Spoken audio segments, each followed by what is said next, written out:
Hello, everybody. Welcome, welcome, welcome. This is Ocean Robbins. I am so excited that in about 13 minutes now, we are going to begin the official relaunch of the 2023 Food Revolution Summit Docuseries.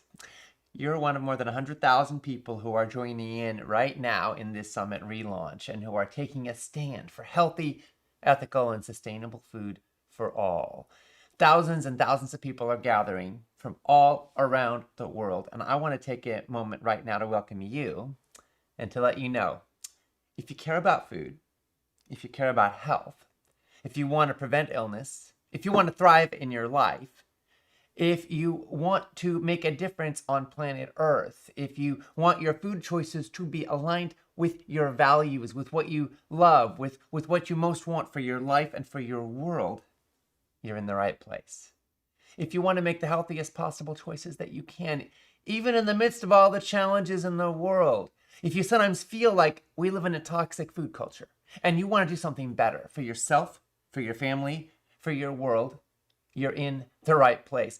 If you want a healthy body, if you want a clear mind, if you want healthy blood pressure, if you want better sleep or a smarter immune system or more energy or healthier skin or better digestion, or if you want to prevent Alzheimer's or cancer or heart disease or type 2 diabetes, if you want to lose some weight, if you want to feel better in your body, you're in the right place.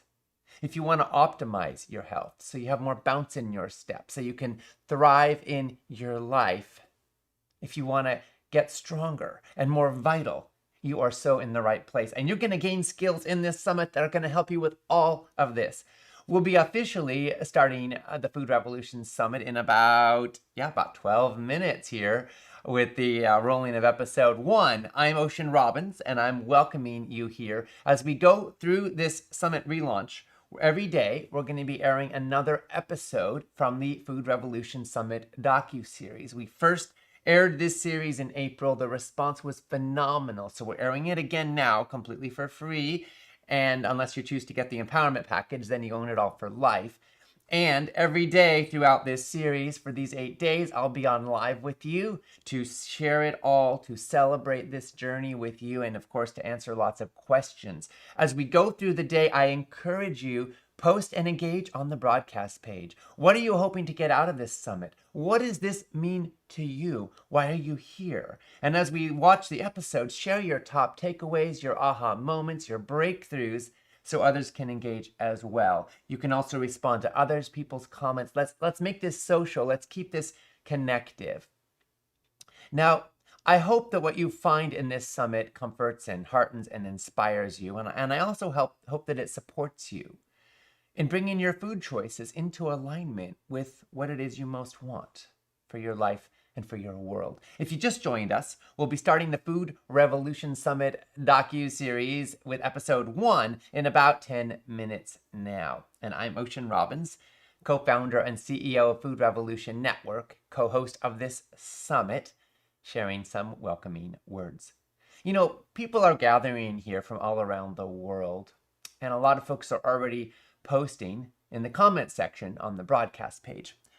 Linda Spencer said, "Thank you for your hard work in creating the annual Food Revolution. I'm glad to have invested in the empowerment packages and the community for the last couple of years because they literally saved my life." Linda said, "I'm 76 years old, disabled, and live on a very low fixed income.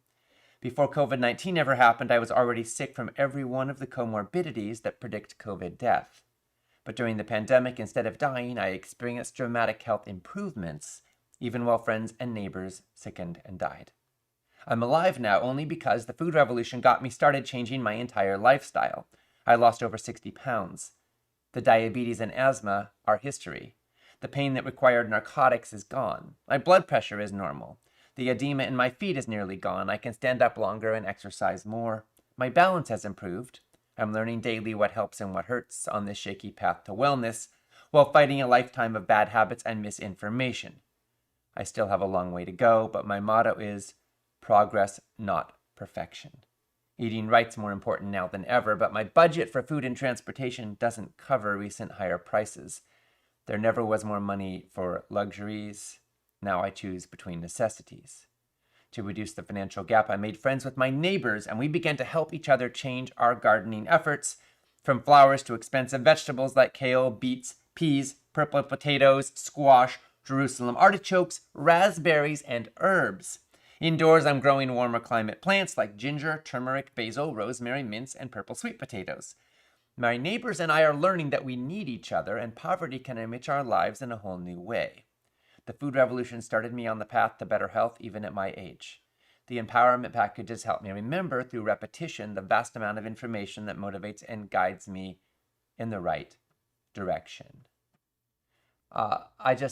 Linda, thank you for that incredible, beautiful sharing. And I just want to honor the depth of so much in Linda's post, because she's talking about how sometimes even hardships can open doors for us. And I think we see that a lot with the food revolution movement, by the way, because we see so many people who are, struggling often with health challenges. They say that pain pushes and vision pulls. So sometimes we're motivated by crisis or fear or struggle. And then eventually that pain may actually go away if we make healthy choices and reverse disease. But if we don't have a vision of something beautiful to pull us forward, then we often can slip back. So part of what I'm inviting you to consider is, what is your why that makes you cry? That draws you here? What would you give anything for when it comes to health and food? Because all of us have that, whether it's that we don't want to die, whether it's that we don't want to leave our kids without their parents, whether it's that we want to be able to dance at our grandchildren's wedding. Like, what is it that motivates you, that moves you, that inspires you to be here right now, learning about food, being a part of this revolution, finding out how you can make food the foundation of your health? And that is a sacred opportunity. And whether you're motivated by fear of disease or loss, or you're motivated by visions and dreams of what's possible, there's something here right now that brought you here. And I want to honor that, and I want to thank you, and we're here to support you. There's a lot of problems in the world right now. War and violence and climate chaos and environmental destruction and so many people acting in ways that don't seem to make any sense, and so much political strife. And, in the face of it all, it can be easy to lose hope. It can feel easy to feel overwhelmed. It can be easy to feel like the problems we're up against are just too big. A lot of people might be wondering if there's really any hope for a healthier and brighter future. Well, I say there is. We say there is a lot of hope. If there's breath in your lungs, if there's blood in your veins, if there are thoughts in your brain, there's hope, and it's alive, and life is alive. And we are here to give you more sense of grounded hope, because when it comes to food, you literally carry the keys to shaping not just your destiny, but helping shape the future of life on Earth. And in this summit, you're going to find out how you can leverage the incredible power of what you eat to create the life and the world that you want. We're going to begin the 2023 Food Revolution Summit Docuseries Episode 1 in about 5 minutes now. Today's topic is the food revolution. What happens when you give your body the right fuel? There's a critical issue affecting us all, and it's the modern diet. It is the leading cause of human death on planet Earth. It's fueling cardiovascular disease, Alzheimer's, cancer, type 2 diabetes, and so many other chronic conditions. More and more people are not just dying too soon, they're also living in chronic pain, often because of what they eat. But now we have thousands of credible studies that show us a clear path to a healthier future, and the data is overwhelming. Giving your body the right fuel can considerably decrease your risk of disease. It can increase energy levels. It can enhance sleep quality. It can lead to a more fulfilling life. So today in episode 1, in just a few minutes, we're going to search for the answers to understand what's at stake here. What did the studies tell us? What actions do we need to take now? You're going to hear from some of the world's most brilliant doctors and health experts. And after we complete episode 1, I'll be on with you live again to bring you my top takeaways and reflections, to share in questions and answers, and to give some bonus resources. Before we begin with episode 1 in just a couple of minutes, I want to say that right here and right now, you are part of a powerful convergence of people who care, who are committed to learning and growing and making positive choices, who value healthy food, and who are part of your food revolution now, because we're in this together. Let's make this a supportive and non-judgmental community. Let's make this a safe space for everybody to be who they are, where they are, and to support everyone in learning and in growing.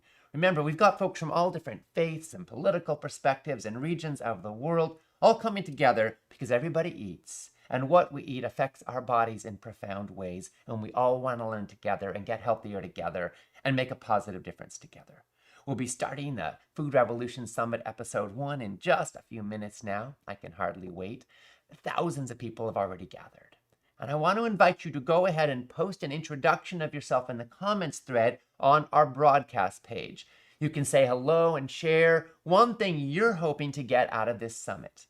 Go ahead and press the button to refresh the comments in order to see the latest ones that have been submitted. I'm just taking a peek here right now to see some of what's been coming in, because we have people from all over the globe. We have Barb saying good morning from Lancaster, California. Marcy saying I'm here from Northern Illinois because I want to learn how to achieve my best health before I retire in 5 to 8 years. My husband retired last fall and is spending his time learning now. Wonderful, Marcy. So glad you are here with us. And then we heard from Sheila, who said good morning from Los Angeles. Mona, who said this program saved me. I was diagnosed with PBC autoimmune disease and I was on a mission to put it in remission. Thank God this program saved me. I found you online. I've been following you guys for the last 8 years. I lost 50 pounds and I thank God every day. You, your father, and for this program and everyone involved. This is a great program for you physically, mentally, and emotionally. Met some nice people on here too. During COVID, this was a lifesaver. Thank you so much, and I look forward to this year's summit. God bless. Mona, thank you so much for being here. We are thrilled that you're part of this journey with us, and welcome back. And, you know, we hear these stories, folks, almost every day from people who feel like they've put what they learn here into action and gotten life-changing results, sometimes life-saving results. So thank you for being here, and please listen fully and deeply, because at any moment you could learn a nugget that could make all the difference in your life. Martha said hi from Houston. Zanetta said good morning from Chicago area. I love to learn more about food as medicine and share with others the good news that we can be and stay healthy. Rhonda said, thank you for all you do. You make a difference in my life. Here from Colorado Springs. And lots more. So thank you everybody so much for being here. Again, please, as we go through the day, post your top highlights as you listen to episode 1, which is about to start. Share your top takeaways, your aha moments, your biggest breakthroughs. And at the end, stay on with us. I'll be on to share more takeaways and highlights, and also to answer questions and engage more deeply with all of you. So now it looks like we're just about ready to roll the tape and start episode 1 of the 2023 Food Revolution Summit Docuseries. Here we go. It's time for Food Revolution. The food revolution is taking over. The food revolution is life-changing. The food revolution is essential. Empowering. Imperative. The food revolution is rooted in compassion. Inspiring. Fantastic. Life-saving.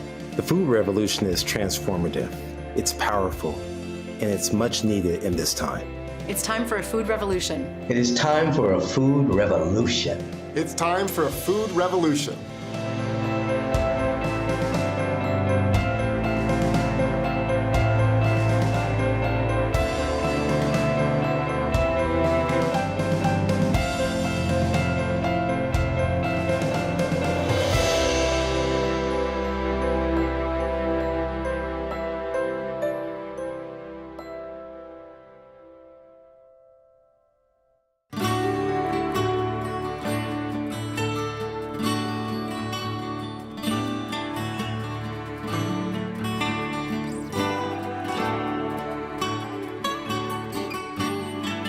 I'm John Robbins. I was born into the heart of the great American food machine. My father and my uncle were the founders and co-owners of what was to become the world's largest ice cream company, Baskin-Robbins. From childhood on, I was groomed to one day join in running an ice cream empire that is today valued at $8.7 billion. But my conscience had other plans. When my Uncle Bert Baskin, who definitely enjoyed the family product, died of a heart attack at the age of 54, I knew I couldn't spend my life selling a food product that could lead to that kind of an outcome. I mean, an ice cream cone isn't going to kill anybody. But the more you eat, the more likely you are to develop heart disease or diabetes or obesity or dementia, all of which I saw in my family. So I left the company, and I also left any access to the family wealth, and I went on to become an author and a spokesperson for healthy food and healthy living. And today, I have the incredible honor of working with my son, and now my colleague, Ocean Robbins, to bring you this Food Revolution Summit docuseries. And I'm Ocean Robbins. I was born in a one-room log cabin in the middle of the woods to parents who grew most of their own food and named their kid Ocean. They almost named me Kale before Kale was cool, so I guess I should count my blessings that they made the more conservative choice. But I grew up eating a lot of kale and other super healthy foods. I learned really early on that nourishing food can taste amazing. My dad and I founded Food Revolution Network, and I'm thrilled that we get to work together to bring you this docuseries. I'm thrilled too, because your body was meant to thrive.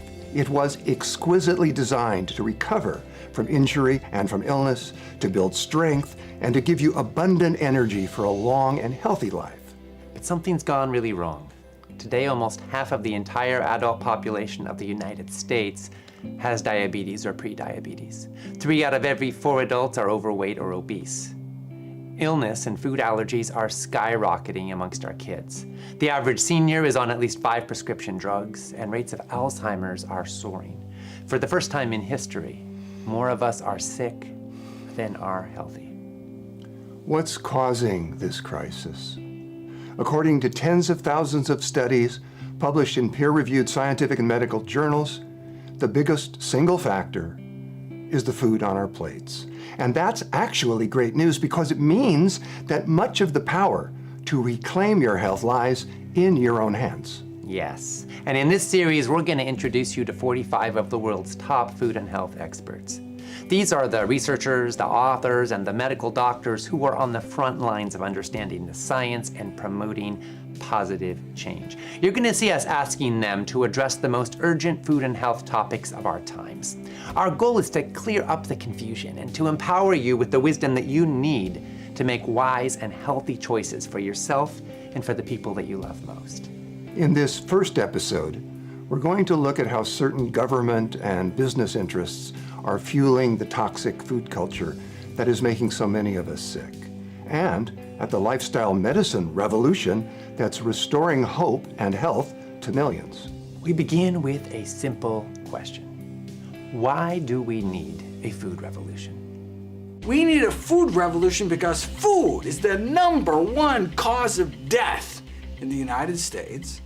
And so if there was one decision that we were going to make to improve the health and well-being of our families, it would be to eat healthier. About 80% of what walks into a primary care doctor's office are these chronic lifestyle diseases. But that's good news, because we have tremendous power over our health, destiny, and longevity. According to the Global Burden of Disease Study, the largest study of risk factors in history, the #1 cause of death in these United States is the American diet. I can tell you that most of what we talk about is food deserts. I just put an extra letter in there. That's food desserts. Okay, that's our problem. We are marketing foods that are unhealthy, and the people who watch the television marketing tend to be poorer. That is, the odds of a person, a household with more than $100,000 income watching more than 5 hours of television today is about 1%, whereas about 30% of people who are in poverty. And so you're marketing things that, like refined grains, sugar-sweetened beverages, red meat, processed red meat, dairy products, things that are associated with increased mortality, and you're marketing it to the poor. And so they're more obese, more diseased. And 80% of our healthcare budget, which is like 1/5 of our gross domestic product, 80% of that is treating chronic diseases that would go away completely or dramatically improve if everybody went on a whole food plant-based diet. We live in, as you may have noticed, a toxic food culture. And we see the costs of that all around us. According to the Global Burden of Diseases latest report, diet is fueling 11 million deaths every year around the world. But it's also fueling 255 million disability years, people whose energy and vitality is sucked out of them, and they can't give the gifts they were born to give. They can't live the lives they want to live. They can't cherish and create beautiful memories with loved ones because they're sick. And we're here because we're doing something about that. No man is an island. And so when we look at the impact of biological diseases on the family, on our friends, on those who are close to us, we have to realize that there's an impact. Not only the stress and strain of seeing a loved one suffer, but also really clearly what ends up happening is there may be a lack of resources, as we've spoken about, and a sense of anger or guilt that begins to kind of take place. There may be an issue in which someone is unable to participate in activities with young kids because we see disease burden begins at younger and younger ages, especially in communities of color. And so the child may grow up having a sense of resentment. There may be a sense that the children and the family believe this is my destiny. I just figured my mom had it, my dad had it, I'm going to have it. I'm just waiting to find out when it's going to come. So I don't want to see a doctor because I don't want to know. So now the process begins to kind of escalate. And so we see that there's a tangential effect just from the standpoint of one sole person's disease. I remember seeing this with my grandfather. Even my dad, my grandfather had Alzheimer's. And my parents opened their home up, and my grandfather lived with us. And in one moment, he was the sweet, caring individual that I always knew. The next moment, he was an angry individual, suspicious, and so forth. And I remember thinking growing up that this is the worst disease on the face of mankind. Not because of what it did to my grandfather, but because what I saw the pain in my mom's eyes, the pain I saw inside my grandmother's eyes, the pain I felt from it. And so that was my first exposure to really the collateral damage of disease and what it does to the family. My mother also died of Alzheimer's. Today, fully half of all people in the U.S. aged 85 and up have Alzheimer's or another equally dire form of dementia. A lot of people are suffering from the status quo. Yeah. Maybe you or someone you love are among them. As a father who is blessed to do this work with my son, I often think about the legacy we leave for future generations. Adults can make their own food choices, but children are at the mercy of the choices that their elders, their schools, and their society make for them. We know that the habits that start in childhood often last for a lifetime. Unfortunately, the junk food industry knows this too and exploits it as a marketing opportunity. We don't often talk about how children are specifically impacted by the food landscape. So children are captive audiences, right? They don't have their own transportation. They're really at the whim of where they live. And a couple of things come to mind when you think about the impact of the food landscape on kids. One is marketing. There is very much predatory marketing being used to win over the attention and love and admiration and interest of kids in these super ultra processed foods. This is intentional. It's a multi-billion-dollar industry in terms of getting kids hooked on these foods early on. Oz is behind the curtain pulling some strings. And if you pull that curtain back, one thing you will see is Dairy Management Inc. This is a nonprofit, but it works for the government. And its sole job in life is to use up all the milk, because like in the 1920s, we had something around 28 million cattle running around, and now there's only 7 to 8 million, and yet milk production has gone up and up. The only way to do that is to make each cow make more milk. And that comes from injecting a whole bunch of hormones and other things to elevate milk production, making it unhealthier. But here's the funny part about all that kind of graph in your head about something goes up, other things go down. Guess what went way down from its peak in like 1940, 50 to today? Nobody wants milk. So Dairy Management Inc. comes in and says, what are we gonna do with all this milk? I know, I'm gonna spend $140 million a year pushing milk on the American public, but they already said they don't want milk. They want like Gatorade and sports drinks. All right, I know, I'll hide the milk because it takes 10 pounds of milk to make 1 pound of cheese. And so literally in 2018, they went to Pizza Hut and they increased the cheese content of their basic pizzas by 25%, which magically led to 150 million pounds of milk being properly disposed of in your unsuspecting body. They did the same thing with McDonald's and Taco Bell, and the list goes on. But you never imagine that you show up at Taco Bell or Jack in the Box and the little box talks to you and it's like, hello, have you tried a cheese quesadilla today? That's your government talking to you. It really is. The U.S. Department of Agriculture, also called the USDA, is responsible primarily for promoting and then also for regulating agricultural products in the United States. This creates a serious conflict of interest. How can an agency that exists first and foremost to promote the sale of agricultural products also be responsible for protecting consumers and the environment? Unfortunately, it seems like governments around the world are more focused on building the agricultural economy and generating the tax revenues that flow from it than they are in promoting public health. All too often, it seems like government policies are dominated by moneyed interests. It's true. When it comes to government regulations of the junk food industry, we have a situation where the fox is guarding the henhouse. Yeah. The fact is, we have a food industry that acts mostly like your health doesn't matter or is just a matter of marketing. And we have a healthcare industry that often acts as if food doesn't matter. And meanwhile, more and more people are getting sick.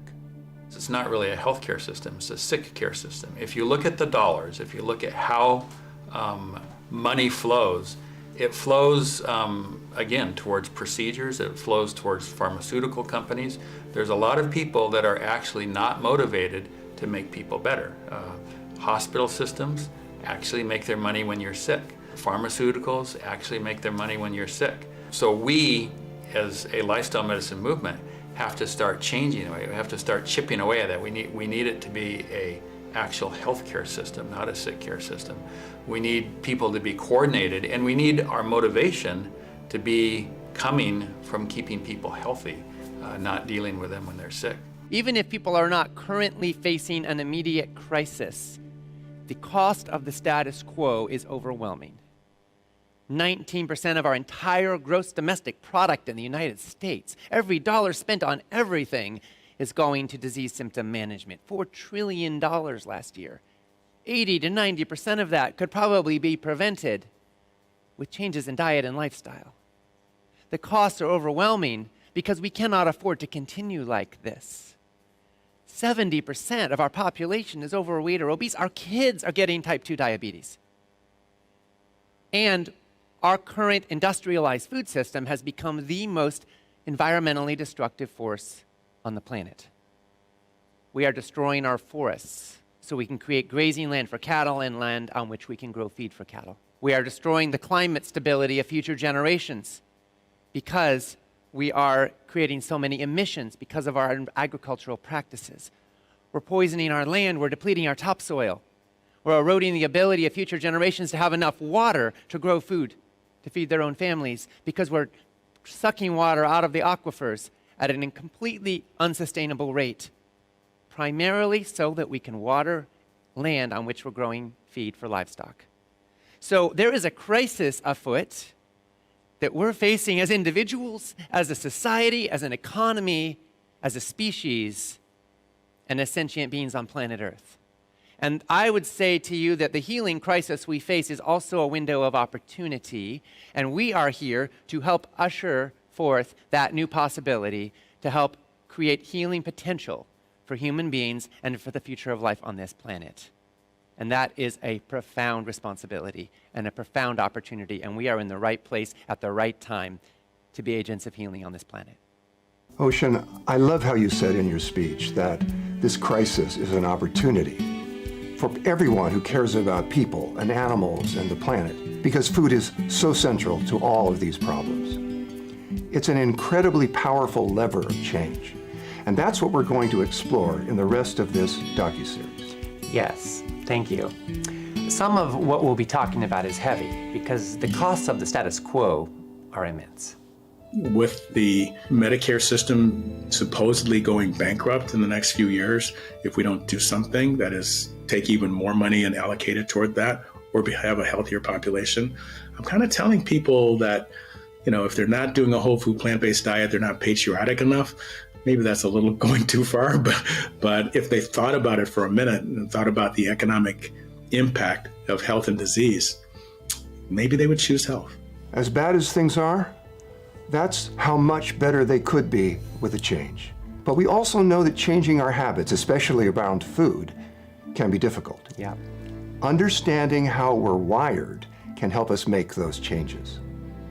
We evolved in the context of scarcity, such that we developed these strong biological cravings for calorie-dense foods. And so, of course, we're drawn to fatty foods, cravings for salt, because obviously that was something that was in short supply.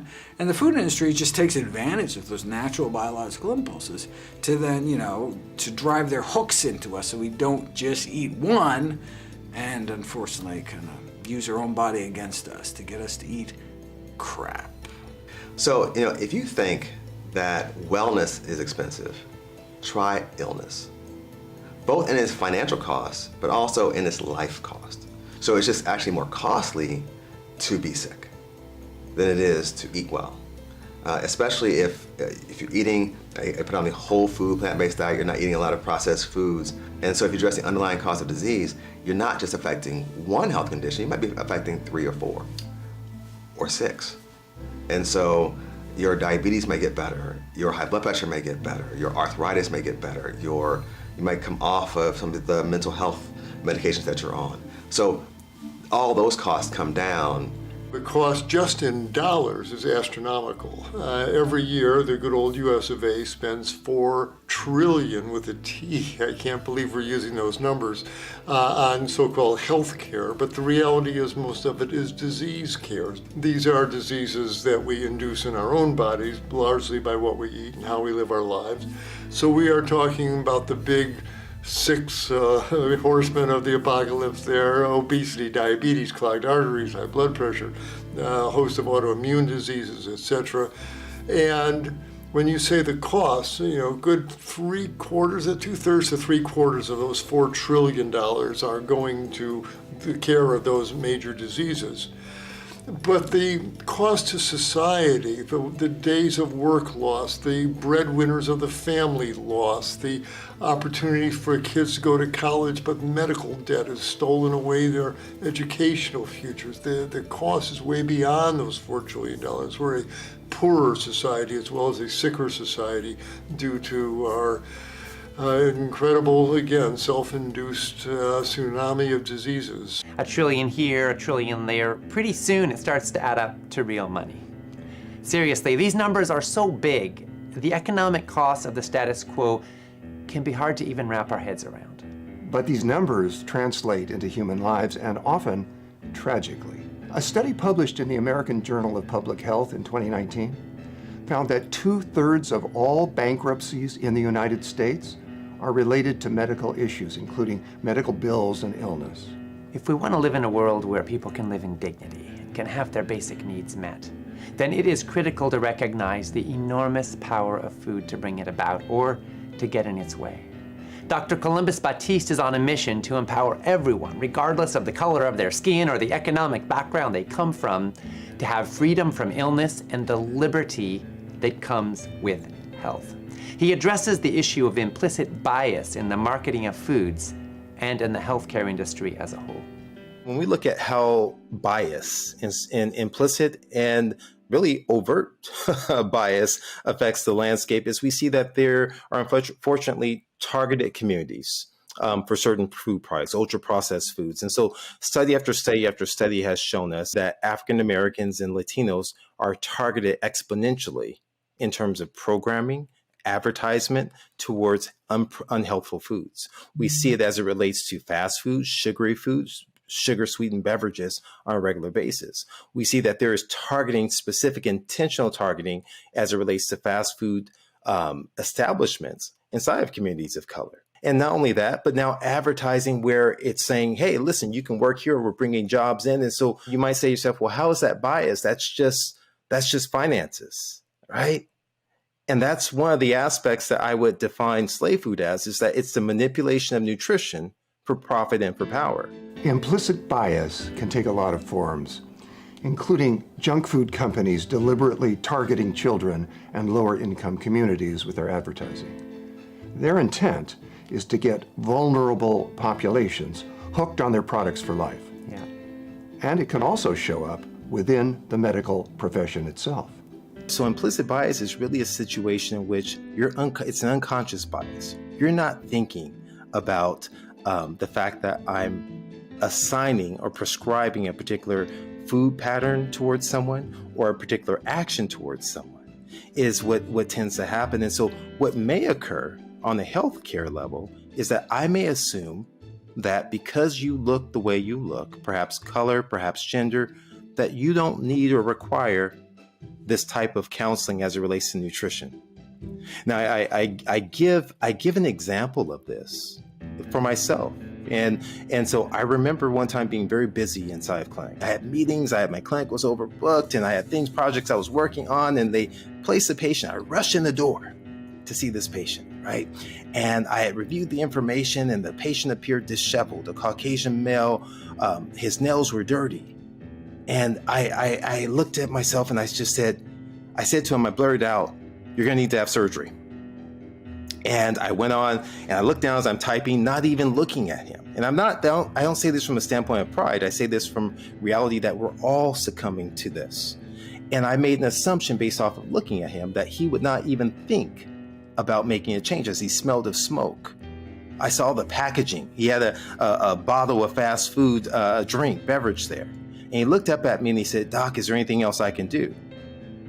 Hardly blinking, I looked over at him and I said, "Yeah, you can go completely whole food plant-based, give up all salt, sugar, fat, no animal products, and just go hard at it. And that's the best way you have in order to have a shot." And kept typing. And he said something to me. He said, "Okay." He said, "Okay."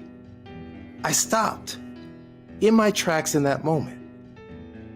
And I just had to do a gut check. That I said, I'm rushing past this man because I made an assumption, an unconscious bias that he would not even think of listening to me. And as I stopped and I spoke with him and we started going through, and I ended up spending time with him in that clinic after that moment and subsequent to that, and he made astronomical changes, battling through circumstances of life that had kept him from making those changes before, and he went on not to require surgery. And I'll never forget that patient because he taught me a lifelong lesson. Implicit bias is not based on race. It's based on unconscious, preconceived biases that impact your decision to deliver excellent care every single time. And that's what implicit bias is. That's the role it can have on dietary recommendations, on clinical recommendations as well. When I interviewed Dr. Batiste and he shared that story, I found it so moving. Because even someone as enlightened as Dr. Batiste can still fall prey to stereotypes and a status quo medical norm that seems to value prescriptions and surgeries way more than diet and lifestyle. Of course, he's doing amazing work to change that. He really is, as are all of the speakers in this summit. Yeah. And one of the challenges that we're up against if we want healthy food and a healthy future without discrimination is the reality that the healthcare industry doesn't treat everyone equally. You also have very clear biases on the part of the healthcare system against the poor, against women, against African Americans. And so the literature is replete with them. Probably the most famous one, 1998 New England Journal of Medicine, is you give a bunch of physicians at 2 meetings, which were largely Caucasian males, in middle age. That was their base predominantly. And they gave the story of someone who was developing unstable angina, replete with the so-called Levine sign of the closed fist over the chest. Gave the exact same hand gestures, exact same script to 8 different actors, divided male, female, old, young, white, black. And systematically, the blacks and the women were underdiagnosed. And as opposed to the white male who would always get the cardiac catheterization. That was a simulation that got a lot of press, but then people started looking at it and they realized there are those kinds of diagnostic testing biases that led to, Serena Williams almost dying of a pulmonary embolism.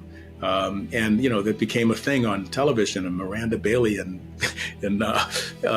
Grey's Anatomy. It's having a whole episode on this bias against African American women. Bias in medical treatments is hugely important, of course.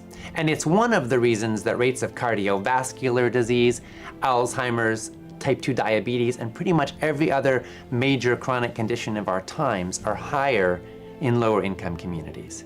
And at the same time, it's still true that an ounce of prevention is worth a pound of cure. Yeah. And one of the biggest drivers of health disparities is the food that populations eat.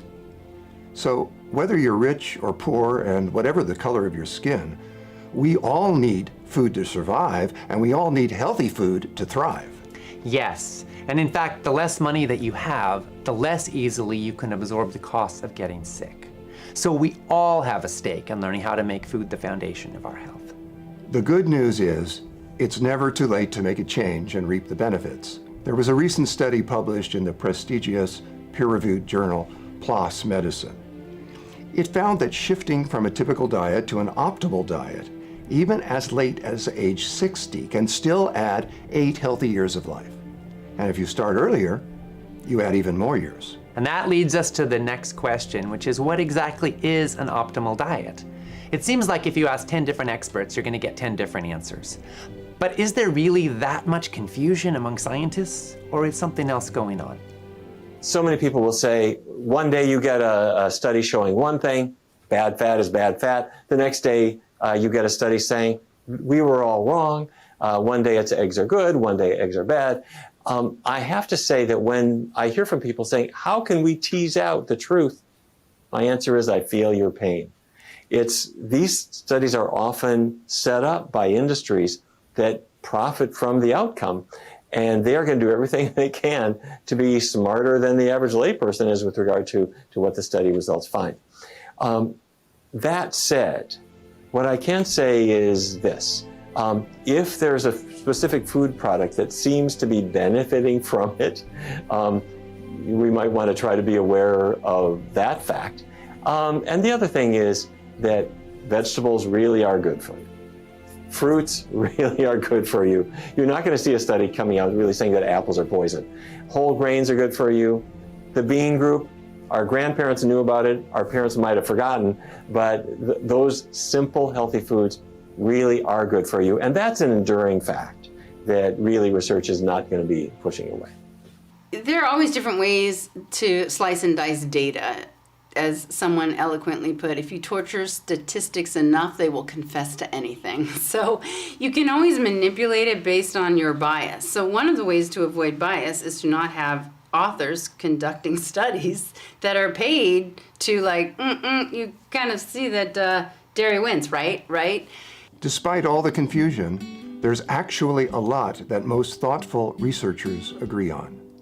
We need to eat less sugar and less processed food. We need to eat less white flour and fewer processed oils. We need to eat a lot less factory farmed animal products. And we need to eat a lot more whole plant foods. Unprocessed food is food that you've pulled from the apple tree, food that you've dug up from your garden. It's basically food that hasn't been touched, hasn't been changed at all from when it was grown to when it's going in your mouth. That's the kind of food we want to be eating. The best definition of ultra-processed is it has ingredients that you can't find in your kitchen.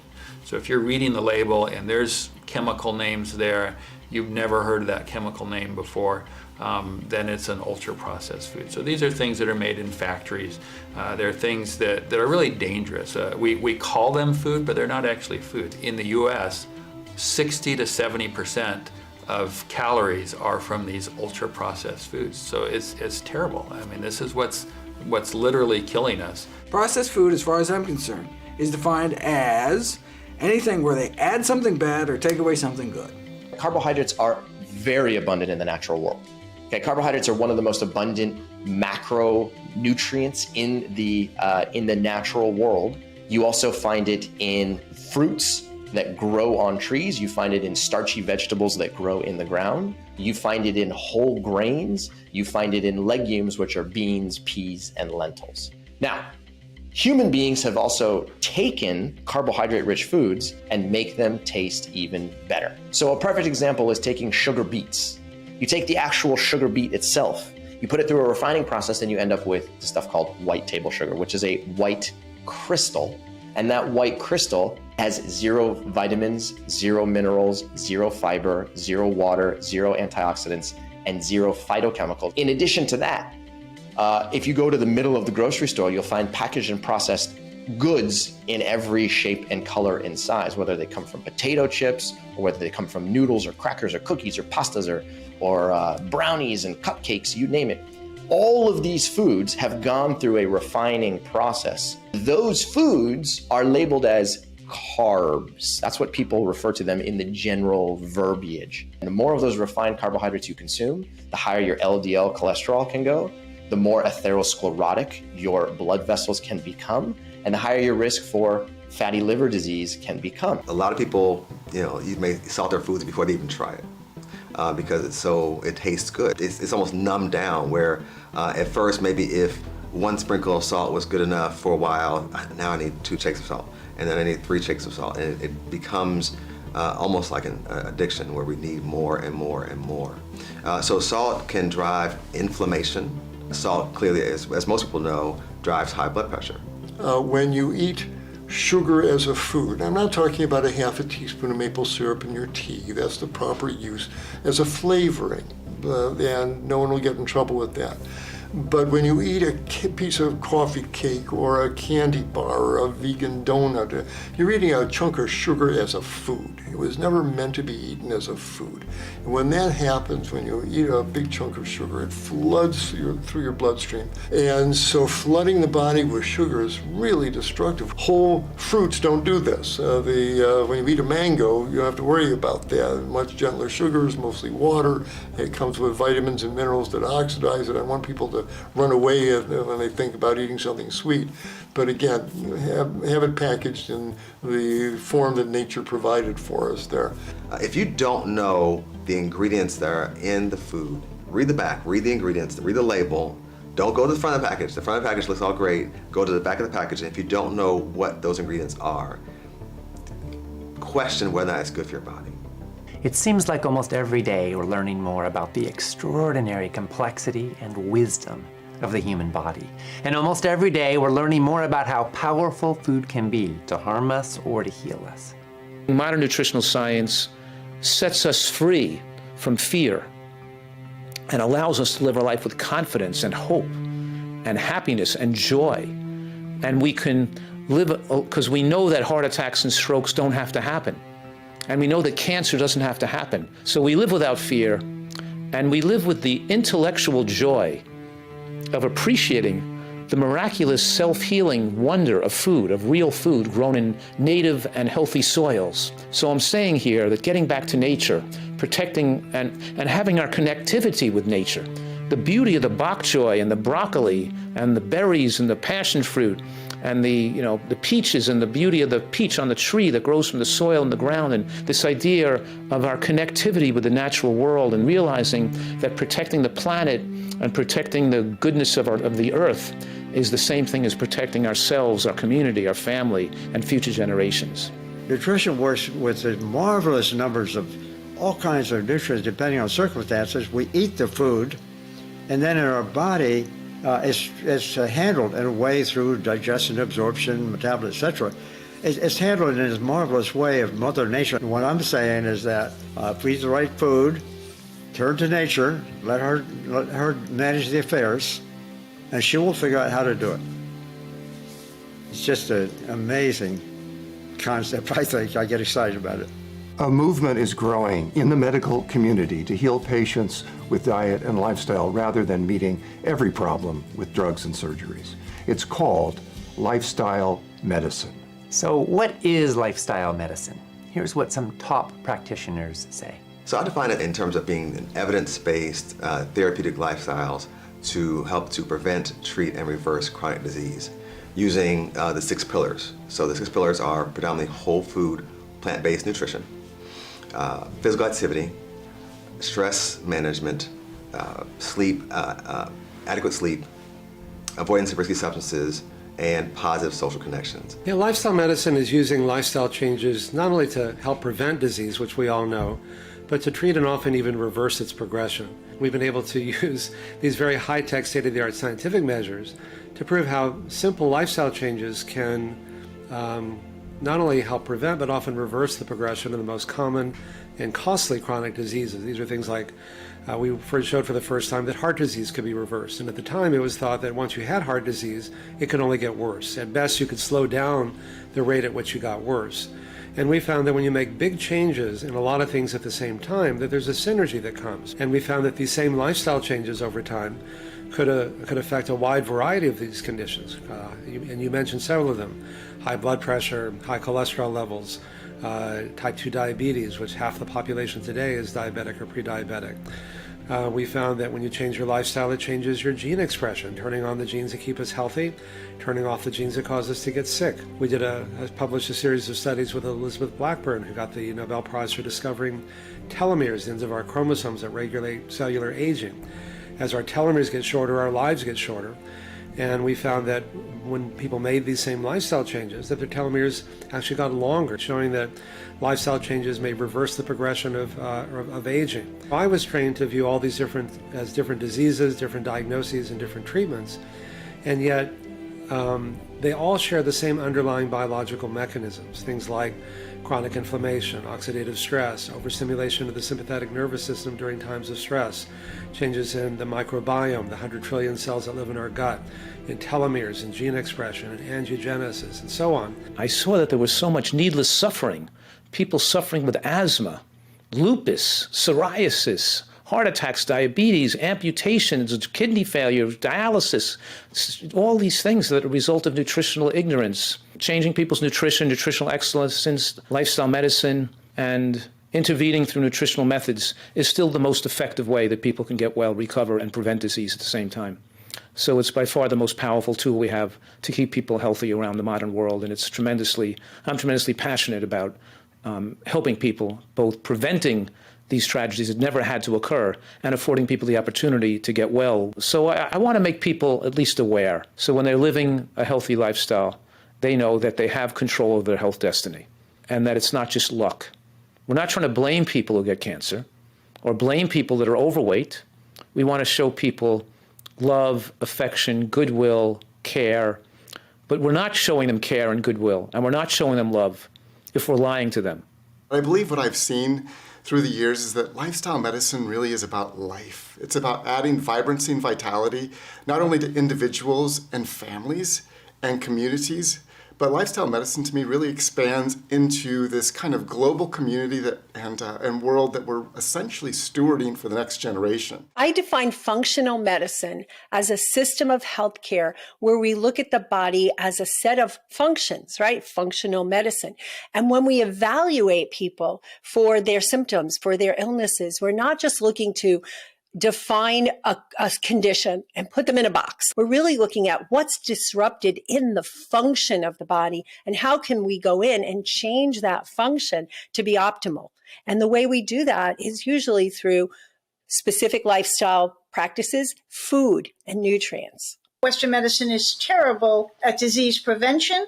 Take the best of conventional medicine when you need it, but let's bring it with lifestyle medicine and all of the global healing traditions so that we can walk a bridge between these worlds and bring someone to whole health body, mind, emotions, and spirit.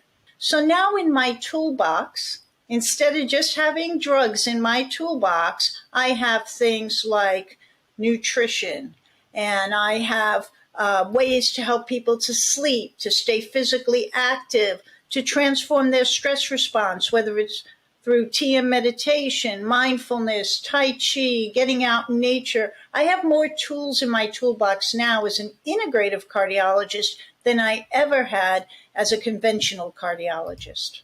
Lifestyle medicine is remarkably effective, and it's also profoundly important. According to the United Nations, every year, preventable chronic illness prematurely takes the lives of more than 41 million people.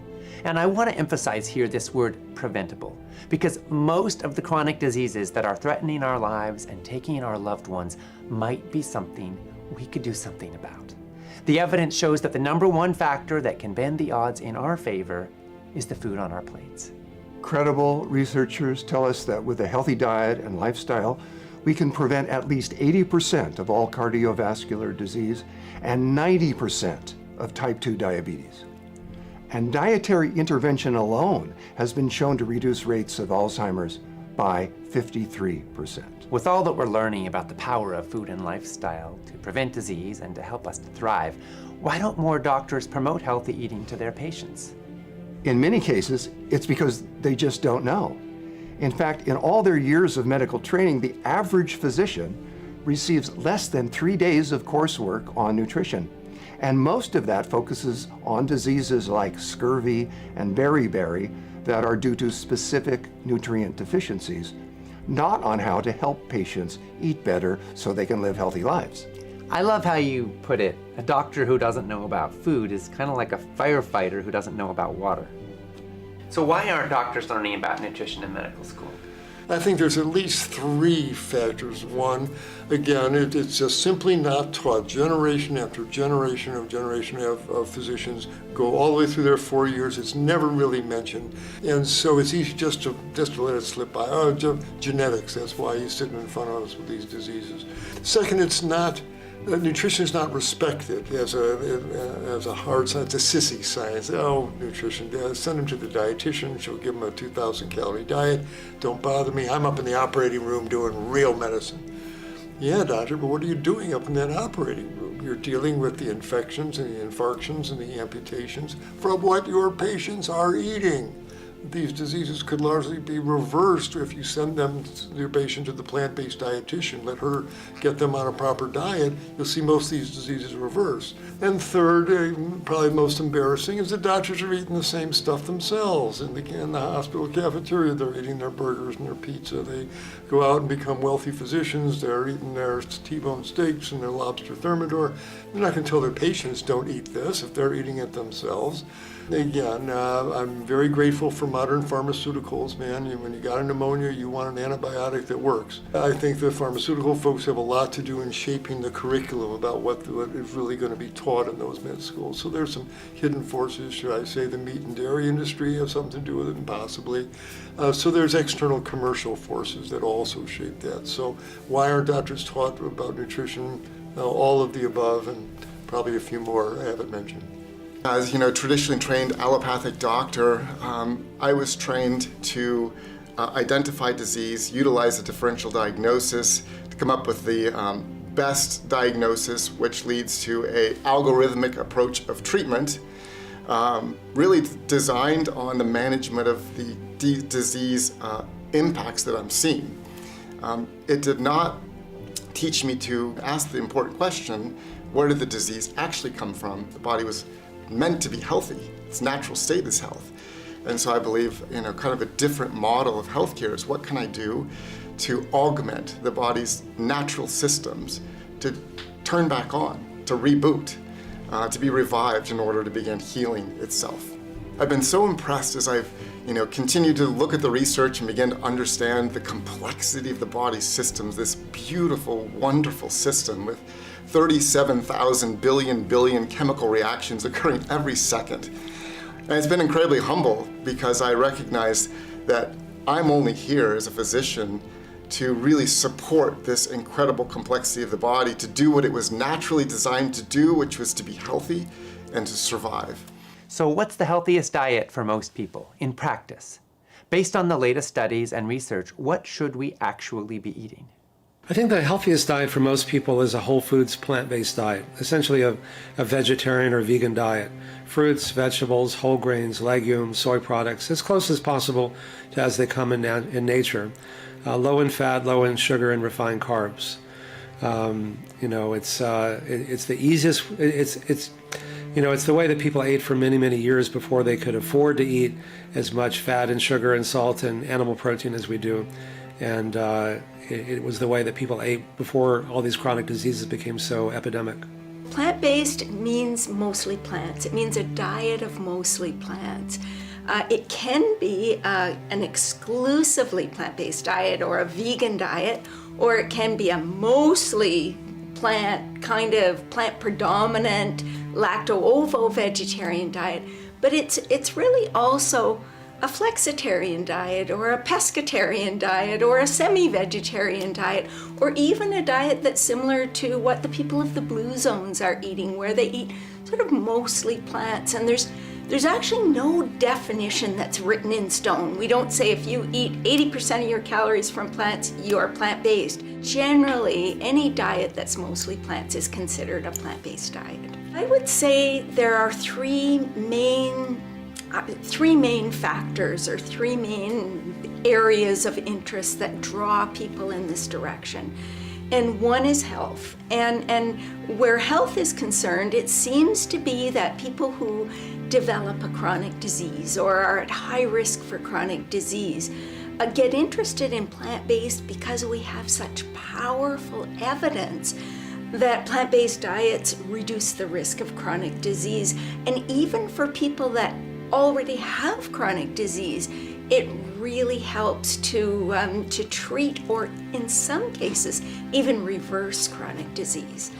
And then the second factor that I think draws a lot of people has to do with ethics. Just a desire to cause as little pain, suffering, and death as I can in the world. And so reducing the pain, suffering, and death of animals and of other people who are growing food for us. And so that's something that I think a lot of people are just becoming more conscious human beings and really working in that direction. And then the third is, of course, the environment. And what we're recognizing is that as we shift towards a more completely plant-based diet, we actually leave a softer carbon footprint on the planet.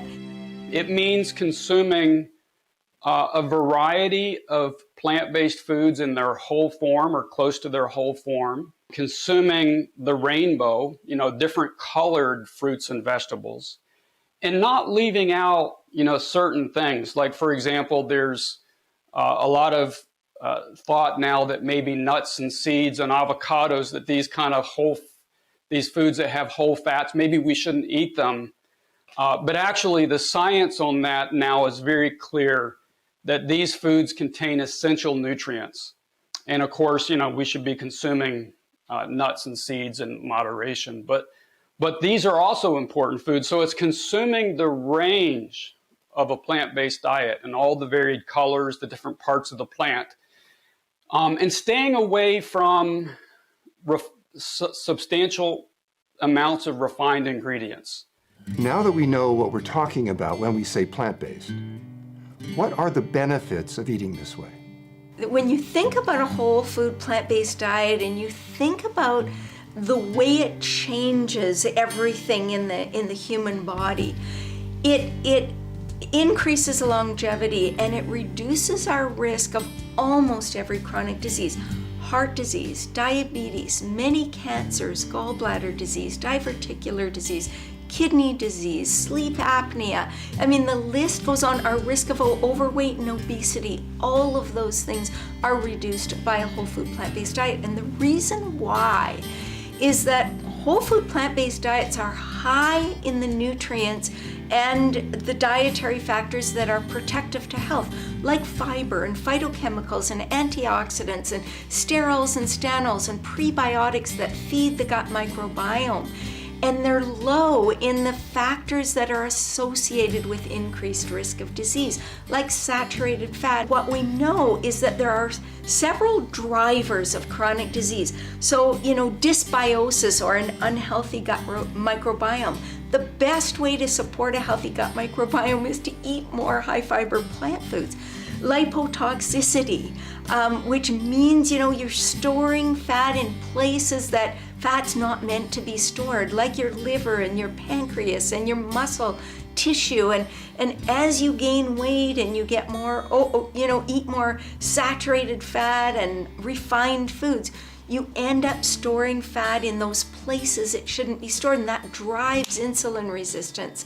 And so the best way to put a lid on lipotoxicity is not to overeat calories and to eat less of the harmful fats and so on. And then the other things are inflammation and oxidative stress. And when you think about inflammation and oxidative stress, well, the most anti-inflammatory compounds, the most highly antioxidant compounds are concentrated in plants. They're in fruits and vegetables and beans and nuts and seeds and so forth.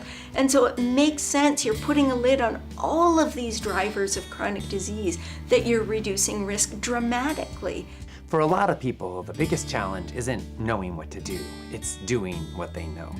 So let's take a look at some of the common obstacles that come up when you think about changing your diet, as well as ways of overcoming those obstacles, so that you can make the changes you want and get the results that you want. I feel there's definitely a cause for concern regarding the cost of foods, of plant-based foods.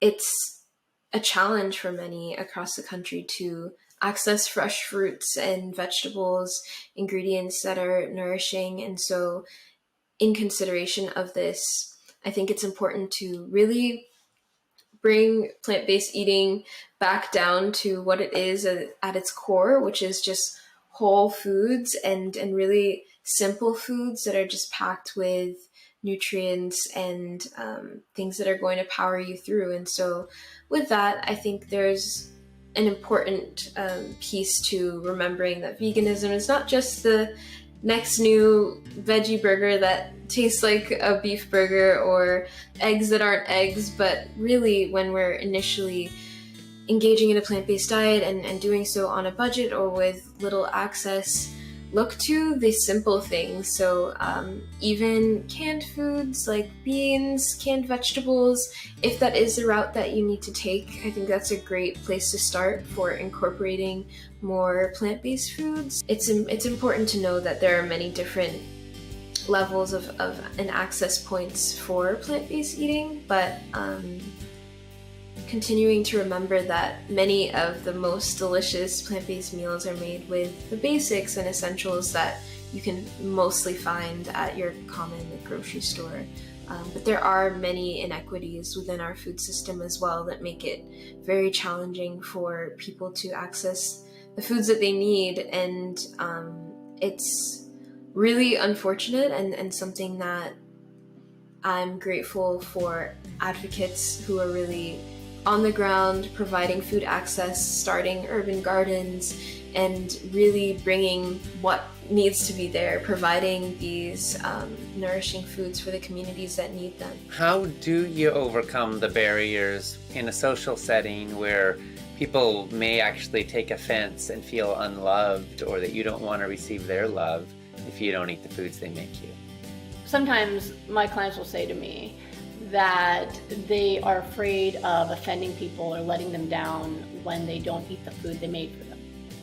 And I'll always tell them, I'll go, Lena, and I'm going to tell you a secret about people pleasing. They'll go, okay, what? And I'll say, it doesn't work. You can't make people happy, and you can't make people unhappy. How we feel is a result of our own beliefs, our own experiences, and our own conversations we're having with ourselves in our own heads. So I can turn down somebody who made something for me that I don't eat. And it doesn't have to be an insult. I can just explain to them. I always am gracious. Thank you so much. It is so thoughtful of you to bring this to me. I really feel honored that I was in your mind. Unfortunately, don't eat animal products. So I'm not gonna be able to eat this. I'm sure there's other people who would love to enjoy it, but you get all of the credit and you get all of my appreciation. Thank you so much for thinking of me. That's it, right? Now, one of the ways you can avoid this problem is you can warn them in advance. You can let your family know, listen, I've made this transition to plant-based eating, so I'm not going to eat anything that has meat or dairy or eggs in it. And then you can give them an option. Say, listen, I don't want to cause any difficulty, so I'm actually going to bring my own food, but I'm going to bring so much of it that everybody can share in it, right? You can do that. If people ask you, well, what do you eat? What do you want me to do? Don't say, don't worry about me. Tell them. If people's love language is making food for you, they'll make food for you that you can eat if you tell them, right? So if someone says, well, what would you like me to make you? Tell them and let them do that for you, right? But we have to be willing to have these conversations. And I always tell people that when you do the right thing for yourself, the right things happen for other people. If somebody else feels uncomfortable because you're eating a salad when they're eating a burger, then maybe they need to feel that discomfort to inspire them to change. Because why should it matter? Why should me eating a salad have any effect on you? If it's affecting you in a negative way, that means you've got your own dissonance going on in your mind and your own struggles, like I should be eating salad too, right? So let them experience that pain. Let them experience that discomfort, because you're not doing anything wrong. You're instead bringing something up for them that they need to consider themselves. So it's a really important thing. But again, you have to realize you can't make anybody feel offended or angry by what your choices are. You can be gracious and you can stick to what's good for you, and whatever their reactions are has more to do with them and what they need to work on than with you. When we're thinking about our eating habits, our cultural traditions, looking at it from a loving but also wondrous point of view, I think can really be nice. You know, it's not necessarily that we have to critique and tear down everything that has built us up, but we can make little adjustments that feel like they're in greater alignment with care for all. And I think what's interesting about that process too is that sometimes it's going back to traditions that have been really sustainability focused and really focused on nurturing our ecosystems that we've forgotten along the way. And so kind of seeing that this path is not linear. Sometimes it's like making a loop all the way back around to come to new conclusions, new ideas, new ways of doing things. And so just being open to that journey and process is really helpful. We've heard a lot about preventing and reversing chronic diseases through food. And that's wonderful, but it's also true that changing your diet for the better can make your life better right now. It really can. The very same food choices that help to prevent cardiovascular disease can also give you better circulation, which might mean that you have more energy. And the same food choices that help to prevent Alzheimer's disease can also help you to have a clearer mind and more ability to think deeply about the things that matter most to you now. And the same food choices that reduce your risk of diabetes could give you more balanced blood sugar and help you feel more steady and more resilient. And when you get all the nutrients your body needs, it's possible to reduce your risk of depression and other mental health challenges. Food determines not only how long you live, but also how alive you feel. We're going to be sharing a lot of science in the next 7 episodes. Information that could save tens of millions of lives. It might even make a difference in your life or the life of someone that you love. What we are inviting you to do in this summit is to make food the foundation of your health, so you can tilt the odds in your favor and have the opportunity to add years to your life and life to your years. In the next episode, we'll look at the links between food and the #1 killer worldwide, diseases of the heart and the cardiovascular system.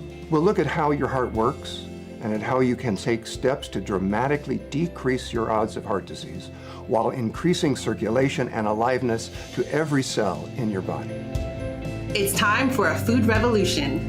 It's time for a food revolution. It's time. It's time. It is time for a food revolution.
Thank you so much for joining us in that broadcast. To express your opinions on what you've been hearing and to find out what other folks are saying, post and engage in the comments section on our broadcast page. Make sure you refresh the comments using the button provided there so you can see the most recent ones that have been submitted.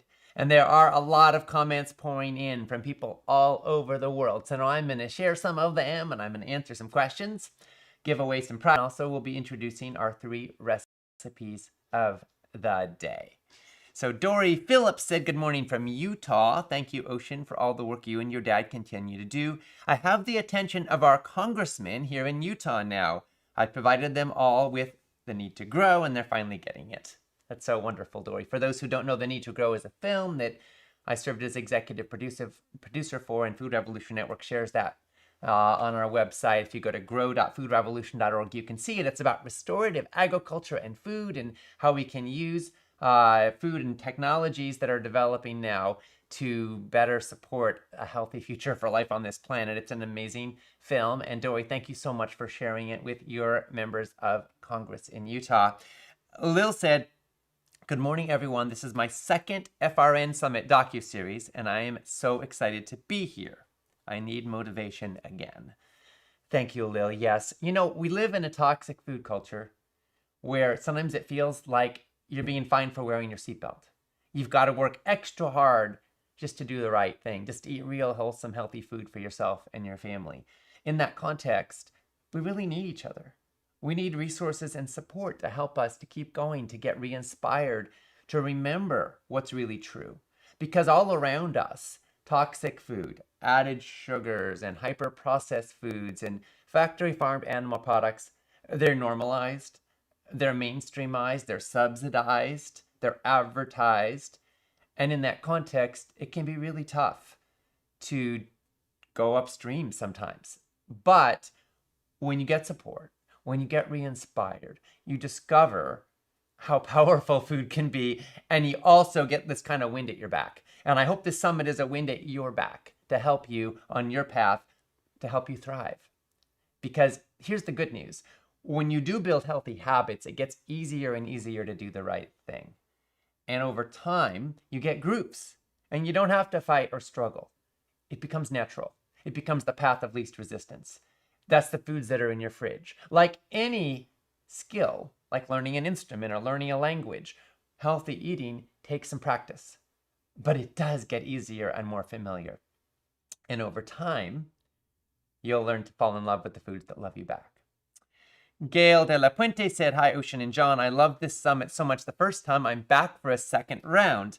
I love hearing all this information again. It's a refresher. Thank you for the repeat. Thank you, Gail. For those who don't know, this is our second launch of this year of this Summit docuseries. So we aired it in April. Now we're broadcasting all 8 episodes again around the world. And of course, I'm on live every day, engaging with you all like I am right now. And I'm so thrilled to be with you again, Gail. Welcome back. So glad to have you here. Anne said, so glad to hear so many health professionals embracing lifestyle medicine. It is so needed. I hope that this spreads to the greater health community. I hope that physicians continue to hear about this and promote it to their patients, getting out from under the influence of corporate food. And thanks for putting corporate food in quotation marks like that. We have what Michael Pollan calls food-like products today. They're a facsimile of food. Real food, wholesome food, is something our body recognizes as food. I think it comes from plants, not from factories. So thank you. Thank you for being here with us. Marianne said, hi, Ocean. Thank you so much for all you do. Your information is just the best. It has helped so much to let us know what to eat and how the right foods can fight disease and illness. It has helped my husband too. Wonderful, Marianne. I'm so glad that you and your husband are part of this journey with us. Donna Bradbury said, good morning, Ocean. This is my 10th Food Revolution Summit. Wow, 10. Awesome, Donna. It's because of you and your dad that I became a holistic health and wellness coach. Fabulous, Donna. So glad you are part of this with us. And you know, a lot of you watching may be here for your own personal journey, but you may find that there's a next step. For some of you, maybe you're a little further on this journey, or you really want to go further with it and you want to spread the word. Maybe you want to become a food revolutionary. Maybe you want to help inspire other people to be a part of this movement with you, with us. If that's you, then we do have one resource I want to let folks know about. Food Revolution Network has created a plant-based coaching certification. We just graduated our first cohort recently. We launched it in January of this year. The response has been absolutely extraordinary. So we're going to be doing it again with a new cohort starting in January of 2024. And we just opened the doors for people to be able to start to register for that. So if you go to certification.foodrevolution.org, again, that's certification.foodrevolution.org, you can find out more about it. If you're somebody who wants to maybe become a plant-based coach, maybe even make a living spreading the food revolution, or you just want to gain skills for deep nutritional knowledge or learn how to influence other people in positive ways, this program could be a game changer. So again, that's certification.foodrevolution.org if you're interested. Amanda said, what happened to the Hippocratic Oath? Well, Amanda, thank you so much for asking that. And in the Hippocratic Oath, a physician pledges to prescribe only beneficial treatments according to their abilities and judgment. They commit to refrain from causing harm or hurt and to live an exemplary personal and professional life. You know, to be a healer, to have people's lives and health on the line in your care is a sacred responsibility. And I'm so grateful to all of the healthcare practitioners and all of the doctors who are learning so much so that they can support us. And most people I know who've gone into medicine and the healing arts professions have done so from a profound desire to be of real service. Unfortunately, a lot of our doctors today haven't been trained in nutrition. The average physician in all their years of medical school gets less than 19 hours of nutritional training, most of which focuses on very narrow, specific nutrient deficiencies and how to diagnose them, but not on how to help people eat healthy food. That's virtually missing from medical practice today for the most part. However, there are a lot of brave healthcare practitioners who are changing this and who are truly looking at how we can make food the foundation of our health. And you're seeing a lot of them in this summit. And I'm so grateful for them. And I think at its core, the Hippocratic Oath, people often say it starts with first do no harm, which is often how people think about it. And that is a critical part of it. And in that sense, we see that, of course, it's very difficult because so many of the drugs that are prescribed today do harm. They have side effects, some of which are substantial. Now, what I think is so beautiful about lifestyle medicine is that, you know, not only can it prevent illness and not only can it sometimes even reverse chronic illness, but all the side effects are good ones, right? Like more energy, like feeling better, like reversing 5 other conditions as well. So that's the beautiful thing about it. And it's why we're so excited to be able to share this message with you and all the other summit participants. Sherry said the captioning's way off, not even the same speaker or topic. Sherry, thanks for sharing that. Yes, we're aware of this. We're working on it diligently. We expect to have it fixed by tomorrow. There's been a glitch on the tech side, which is causing about a 30-second delay or maybe 45-second delay in the captioning. Our apologies for those of you, especially those folks who are hard of hearing, who depend on the captions to be able to track this. We're sorry. We're working on it. And we'll do the best we can here. You know, sometimes there's an interesting thing about the way that, you know, what is that thing about what can go wrong, Will? You know, so we're doing our best to share this with, you know, 100,000 people or more all around the world. And apologies for the inconvenience on that. Suzanne Atkins said, greetings from Palm Beach, Florida. I'd love to dance at my grandchildren's weddings. I'm 73, and in the past 7 years of FRN, I've been helped to make lifestyle and diet changes. I'm off all pharmaceutical medications. I lost and kept off 45 pounds. My blood pressure was 1/57 with a pulse of 82. I'm now living better with manageable pain, greater sleep, and the ability to exercise daily, as well as play with our 5 grandkids. Suzanne, thank you so much for sharing this. That is wonderful to hear. How heartening. Yay, you. We want you dancing at your grandkids' weddings as well. And for everybody else watching, we hear these stories almost every day. You're going to see them if you read through the comments, lots of them. please, everyone, do post and share your celebrations as well as your questions and your struggles. We want to hear from you. We want to hear what's up for you. How is it going for you? And why are you here? And what are you getting out of this summit as we go through the journey?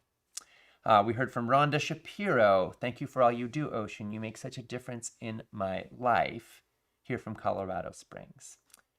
And we heard from Carly, who said, will we be hearing more about the benefits of exercise in this summit?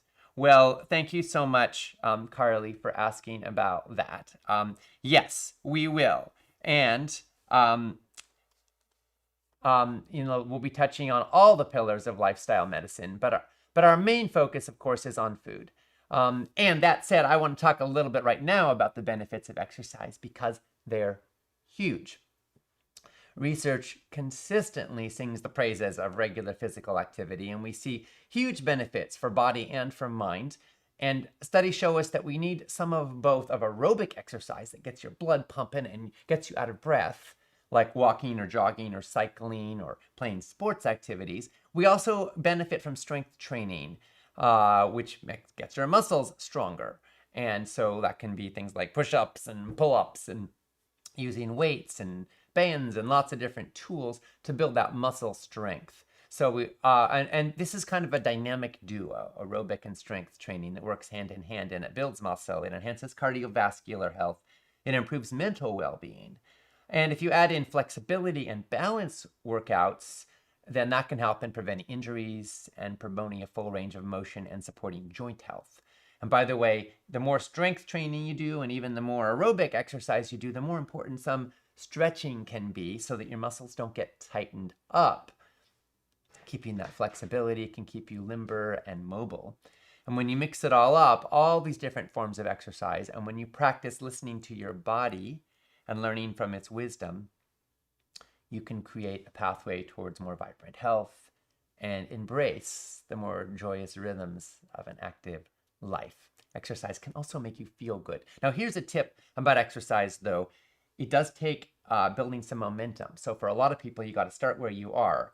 I used to be a runner. I ran my first marathon when I was 10, but then I stopped for a while. And a few years ago, I started to pick it up again, and I could only run like a mile at first, or a half mile actually. And then my legs were really sore the next day. So I had to start really slow. I had to jog really, really slow and do a little bit at a time. And gradually, not that long, within a couple of weeks, I was working my way up and up. Start where you are.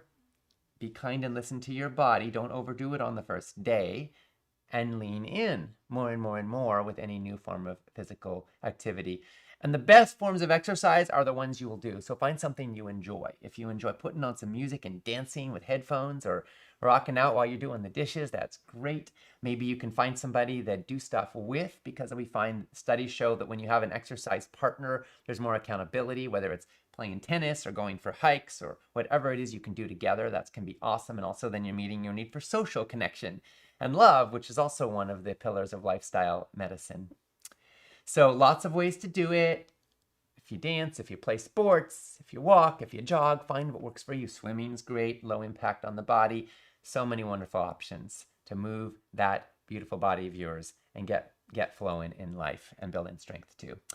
Judy Field said, I'm curious about Crohn's disease. A family member has followed a vegan diet for the last 10 years and recently been diagnosed with Crohn's. He's physically active and eats well.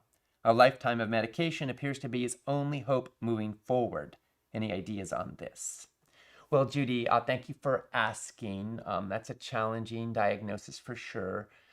Some of the trigger foods, there's trigger foods and then there's inflammation-causing foods that both impact Crohn's. And obviously diet isn't the only factor, but let's talk a little bit about food for a second. So, first of all, you want to eliminate some of the foods that cause inflammation, because that can often be underlying it. And it sounds like this may have already happened here, but red meat is highly inflammatory, like beef and lamb and pork and so forth. Processed meats, particularly luncheon meats and bacon and hot dogs and sausages, and also coconut oil and dairy fat and palm oil can all be inflammatory and contribute to the underlying conditions that cause this. But there's also trigger foods that aren't necessarily unhealthy in and of themselves. In fact, some of them can be very healthy, others not so much, but they are linked sometimes to triggering Crohn's symptoms. So it can be good to look out for these things, particularly when the condition is active. And that includes things like lactose, and all the dairy products are trigger foods for a lot of people. Sugar alcohols and also artificial sweeteners can be triggers, from sorbitol to xylitol to sucralose to aspartame to saccharin. Added sugars in sugary foods can be problematic. Spicy foods for some people are trigger foods. Also alcohol, caffeinated beverages, sugary beverages. So these can all be points of potential concern. It also may be beneficial for folks who are struggling with vexing problems or want a healthcare practitioner who gets the power of lifestyle medicine to support them on the journey. You may want to check out a website, plantrition.org. Again, that's plantrition.org. That's the website of some friends of ours at the Plantrition Project, and they have a directory on there of healthcare providers from all walks of life, all different types of focus, and you can search by region or by area of focus, who value lifestyle medicine and support a plant-based diet. So check that out, and you may find some good resources on there for your friend if you want to go deeper on this. Kelly Krusa, thank you for doing this for us. I'm looking forward to learning how to navigate through all the healthier choices we must make. Wonderful, Kelly. You're going to learn so much as we go through this summit. Thank you for being here. Suzanne said, blessings to you, Ocean, your dad, and the entire FRN team. Your work is so inspirational and life-changing. I'm a big fan. I've purchased many of your products over the years. I'm still learning after 7 years how to heal myself. Now diagnosed with SIBO, IBS, and parasites. My naturopath has me on a number of healing protocols. Suzanne, thank you so much for being here. I'm sorry that you're struggling with those conditions. That sounds really hard. We do have articles on our website on a lot of food and health related topics. If you go to foodrevolution.org and search for IBS, you will find an article on that and some of these other dynamics. I'm glad that you're working with a naturopath, and I hope that they're able to help you on the journey. Kay Bishop said, hello from Colorado. I'm watching my mother suffer from onset dementia, Alzheimer's disease, and Parkinson's. My husband and I tried to be a positive influence for years as she aged, but she was not interested in our ideas about food as medicine. It is heartbreaking. I refuse to become a victim of our food tragedy. Kay, thanks for sharing that with us. I'm so sorry that your mother's going through that. And as we all know, we all affect each other. And so everybody who is suffering from chronic illness, their whole family is affected by that as well, including you, of course, and your family here, Kay. One thing that I find really heartening, and we're going to be focusing on this more as we go through the summit, is the incredible power of food to support brain health. Doctors Dean and Aisha Sherzai, dear friends of mine who are also featured in this summit, they're leading neurologists, two of the top neurologists on the planet, and they've concluded that up to 90% of Alzheimer's and dementia cases can be prevented with healthier diet and lifestyle. Unfortunately, once you've actually got diagnosed Alzheimer's, usually lifestyle is unable to do a lot more than slow progression, although there are some cases of doing better than that and actually helping reverse some of the symptoms. But obviously, it takes compliance, and for somebody who has dementia, it can be very difficult to get them to change habits, right? So we're just sending you lots of love on the journey, hoping you learn a lot here that's of help to you and your whole family and helps you to renew your determination as you go through this journey. And for all the caretakers out there, all the people out there who are caring for people who are needing a lot of support, I think that often caretakers are under-recognized for the generosity and the courage and the love that they bring and what it takes out of them. So one thing I want to say to all the caretakers, all the givers, all the people who are being a source of strength and support to people who are struggling in your life, I hope that what you learn here helps you to have more energy so you can heal the healer, so you can shore up your strength and your resiliency and your capacity to respond to the challenges of life with the best that you've got.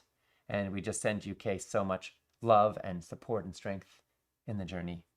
Gail said, Ocean and John, love the summit so much the first time, back for a second round. Thank you for the repeat. Wonderful, Gail. So glad you're here again as we go through this journey and bask in this incredible life-changing wisdom. Nanette said, yay, love this every year. I watched this time with the lens, watching this time with the lens of metastatic breast cancer diagnosis and motivated to up-level my health. From Austin, Texas. Nanette, thank you for sharing that with us. We're going to have an episode coming up where we're going to focus on cancer, so make sure you tune in for that. And we're so glad you're here, and we're sending you lots of love and healing for every cell in your body. We heard from Anka, who said, please activate the subtitles in other languages. So Anka, I don't think YouTube lets us do that for YouTube Live, which is how we're streaming this, unfortunately. So we're working on it. Our tech team's going to see if there's any workaround with that. But as best I understand it, we're not able to do that. If we can, we absolutely will. LM said, thank you for showing the summit again, how I love FRS. I watched this earlier this year, and it motivated me to be 100% vegan again. Saying, though, that, sorry, just one second, that I've experienced this before. At around the 3-month mark, I start to feel tired. I eat lots of beans and nuts, and I take B12 supplements, but this is happening again. And I also noticed my fingernails are getting softer and weaker. What am I doing wrong? I started out feeling great, and I lost 9 or 10 pounds without even trying. I love this way of eating, but where is the fatigue coming from? Well, LM, thank you for sharing that. And of course, this could be a lot of different things, but I'll give you a few pointers. So brittle nails can often occur from a lack of protein or iron, or especially the amino acid cysteine in the diet. So for protein, make sure you're eating lots of beans. It sounds like you're already doing that. For iron, you want to get your blood levels tested potentially to see how they are. You may be fine. We have an article on protein and also an article on iron on our website with a lot more details on both, what your levels should be, how to check it out, what are best sources from plants, etc. For cysteine, a cup of lentils gives you 81% of the recommended daily intake. A cup of oatmeal gives you 79%. A single ounce of sunflower seeds gives you 31%. Generally, if you're getting enough protein, you will be fine, but you could emphasize lentils and oatmeal and sunflower seeds and also soy, including tofu and tempeh and edamame, and soybeans. You can lightly sprout them and then pressure cook them, and they're actually a wonderful food. And also broccoli can be great. And finally, you might be lacking in B vitamins, potentially. So we've got an article on that too. If you go to foodrevolution.org and search for B vitamins or protein or iron, you can find out more about those things. And again, as I mentioned earlier, plantrition.org is a website where you can potentially link up with plant-based healthcare providers. And there is a supplement for everybody who's going plant-based and wants to make sure they're getting all the basic bases covered. A company called Complement has created a supplement that focuses on specifically the nutrients that some plant-based eaters can be deficient in, including selenium and B12 and DHA and EPA and other critical nutrients, vitamin D3, etc. So if you go to foodrevolution.org/complement, you can find out more and get a special discount price. And if you make a purchase there, they'll also make a contribution in support of our work at Food Revolution Network. So thank you so much if you choose to do that for your health, if you think it's a good thing. And also you'll be supporting us. Karen Lindstrom said, what is your opinion of agar-agar?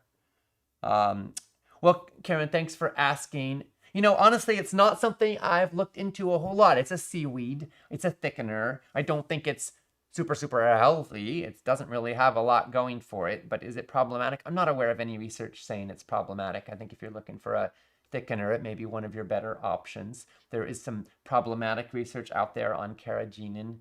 I don't generally recommend it. I try to avoid it from the foods I eat. I'm not aware of problems with agar-agar, but it doesn't mean it's totally safe. Not totally sure. Diane said, if God made it, eat it. If man made it, read the label twice. Fascinating, Diane. Thank you for sharing that. And I think pretty good advice right there. You know, our bodies developed and evolved in response to food. We know how to digest it. We know how to eat it, all kinds of different foods. And there's this symphony that happens because foods are not just a bunch of isolated compounds. There's a symphony going on. There's something almost miraculous that our bodies are attuned to. When you extract things in a factory and you turn them into processed or hyper-processed food-like products, you lose so much, and we don't even know what the impact of that is. So if something comes in a package, yes, read that label twice. Not just the front of package marketing claims, by the way. The actual back of package label that lists the ingredients. Check that out. Read the nutrition facts and see what's in there. But the ingredients is huge, and if you see chemicals whose names you don't know about, don't know how to pronounce, that should be a really big flashing warning sign, because we just don't know what these things are doing, but we do see the cumulative impact of a toxic food culture and its devastating lives. So now I want to introduce to you all our recipes of the day. So every day throughout this summit, Nicole D'Andrea Russer, registered dietitian nutritionist, is sharing 3 more recipes with you all. And we're so excited to bring them to you. And as we go through the summit, you'll be able to access the previous day's recipes as well. So we'll build up a nice library. So first recipe of the day today is the pineapple matcha rise and shine smoothie. If you are looking for a morning boost, this smoothie is a great way to start the day with refreshing and energizing ingredients. It's got iron-rich spinach, antioxidant-filled pineapple, polyphenol-packed green tea, and it's a creamy smoothie to give you sustainable nutrients for lasting energy and vibrant health. Next up, we've got the green superhero dressing. It's a great way to sneak greens into your family's plate.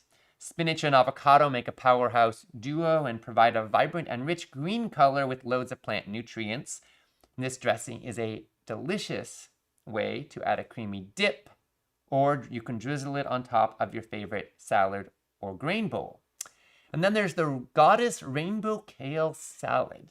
You'll get a balance of textures and flavors and nutrition with this salad between crunchy veggies and creamy dressing, earthy kale, nutty pumpkin seeds, protein and fiber in the quinoa and the lentils. Now here's a tip.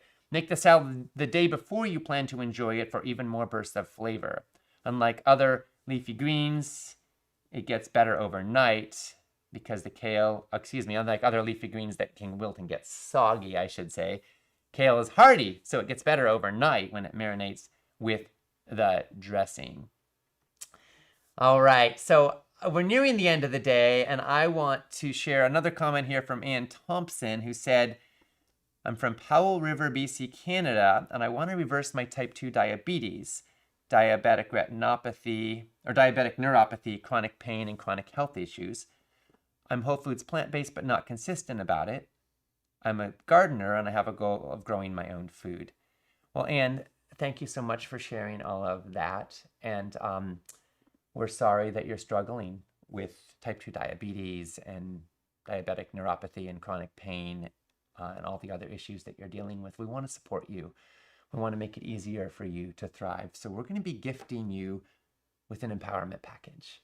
You'll own all of the recordings and the transcripts from this entire summit for life. And we're actually going to gift you with the advanced empowerment package. So not only will you have the Docuseries episodes, but you'll also have the extended interviews. We interviewed 45 speakers for this summit, and you'll have the recordings and transcripts from all of those interviews anytime or place you want. I hope it will inspire you. I hope it will support you. And I hope you'll report back next year's summit and let us know the results and the experience in your life. Congratulations. And congratulations also to all of our newest empowerment package owners. Suzanne from Great Britain, Tony from Georgia, John from Louisiana, Rita from Michigan, Kendra from West Virginia, Gareth from Oregon, Deborah from Pennsylvania, Jane from Texas, Carolee from Seattle, Kate from Illinois, Cynthia from Wisconsin, Frank from Indiana. Thank you so much for investing in your health and supporting our mission with the purchase of the empowerment package. Anyone else watching right now, if you want to own the empowerment package for life as well, you can just click the link to get it all. And by the way, when you get the empowerment package, you'll get the whole docuseries instantly, so you can watch on the journey with us every day, as so many people are doing from all over the world, and I hope you will. But if you want to skip ahead, you can, because you'll have all the episodes. So now, as we're approaching the end of day 1 of the Food Revolution Summit docuseries, I want to thank you for being here. And I want to remind you to express your opinions on today's episode and the summit so far, to find out what other people are saying, to share your top takeaways, your top highlights, post and engage in the comment section on our broadcast page. Make sure you refresh the comments using the button provided there so you can see the most recent ones that have been submitted. You can also join the conversation on our Facebook page at facebook.com/Food Revolution Network. Come on back and join us tomorrow when we go live at 7:45 Pacific Time, 10:45 Eastern Time, 2:45 p.m. GMT, when we're going to be going on for episode 2, The End of Heart Disease, How to Prevent and Reverse the World's #1 Killer. Tomorrow's episode is going to rock your world. You know, heart disease is considered the silent killer because for a lot of people, they don't even know they have it until it's too late. But it is by far the world's leading cause of death. And up to half of all Americans have heart disease right now and don't even know it in many cases. So please come back and join us. What you learn could make a world of difference for you and for the people you love. In the meanwhile, you can post your comments and share in the conversation. You can catch and share the replays right here on this page right after I'm done live here. The video will be available on replay. You can check out all 3 levels of empowerment package. You can enjoy our recipes of the day, which you'll find right on the replays page. And we are wishing you a wonderful, thriving day. This is Ocean Robbins, signing off from day 1 in the Food Revolution Summit. Heart of death. What really causes heart disease, and how can it be prevented or even reversed with the food that we eat? A little under 40% of people die of heart attacks and strokes. And they don't have to have it. It's all needless tragedy and needless death. Your DNA is not your destiny. Heart disease is not inevitable. It is something that can be changed based on lifestyle. It's clear. The average doctor gets 4 hours of nutrition training a year, and even that is mostly like vitamin C and scurvy or vitamin B and beriberi or whatever. And the average cardiology fellow in 4 years of fellowship gets no training in nutrition. So it's not surprising, as Abraham Maslow famously said, if the only tool you have is a hammer, you tend to see everything as a nail. 90% of people we can prevent first heart attack just through lifestyle change. In The End of Heart Disease, you'll learn the root cause of heart disease and the best steps you can take to help prevent it and even reverse it. This is knowledge that could save millions of lives and hundreds of billions of dollars.